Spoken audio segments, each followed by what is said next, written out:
seperti yang anda dengan semua lihat.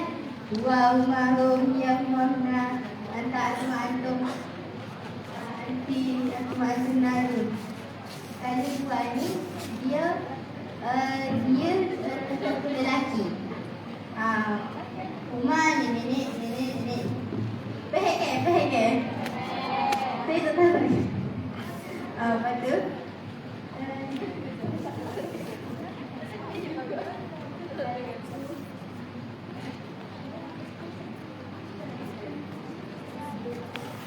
ni domain mufasir dan mutasir. Kalau domain mufasir ni dia kata ganti untuk sambung. Maksudnya dia buat saja Lepas tu kalau mutasir ni kata ganti yang bersambung dengan kata lain, kalau ada isim, fi'il atau huruf. Maksudnya domain mutasir tu dia boleh digabung macam contoh kalau marhum tu dia kalau itu kita buku. Dan mungkin akan ganti kata nama. Jadi dia boleh mutasir ni boleh dengan campur dengan domain mutasir. Faham? Tak boleh? Okey.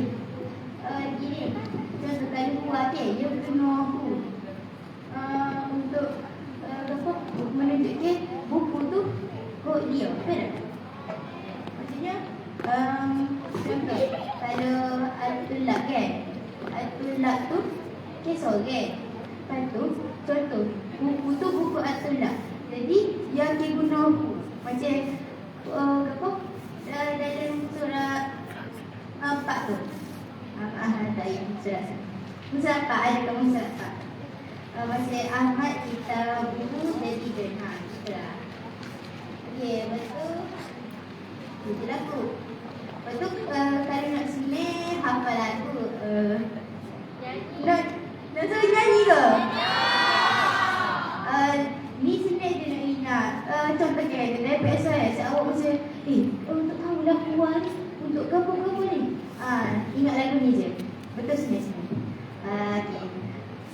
Tuahu kitabuhu mahuma kitabuhuma. Hum kitabuhum untuk lelaki. Ya kitabuha mahuma kitabuha. Untuk perempuan. Antara kita bukan mahuma kitabuhuma. Antum kitabuhum untuk lelaki. Anak kita bukan mahuma kitabuhuma. Dengan kita pernah sikit. Saya awak faham ke lagu tu? Tak, saya ulas sekali lagi. Slow sikit. Nyanyi slow sikit. Okey. Tuahu kitabuhu mahuma kitabuhuma. Hum kitabuhu untuk lelaki. Ya kitabuha mahuma kitabuhuma.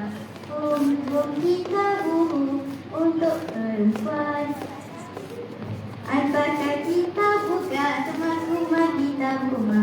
Antum kita buku untuk perempuan. Antum sama je lah. Anak kita binanuna kitabuna. Itulah dia ganti nama kepunyaan. Faham aku? Apa nanti kalau lagu tu kalau tak faham lagi boleh main juga. Terima kasih.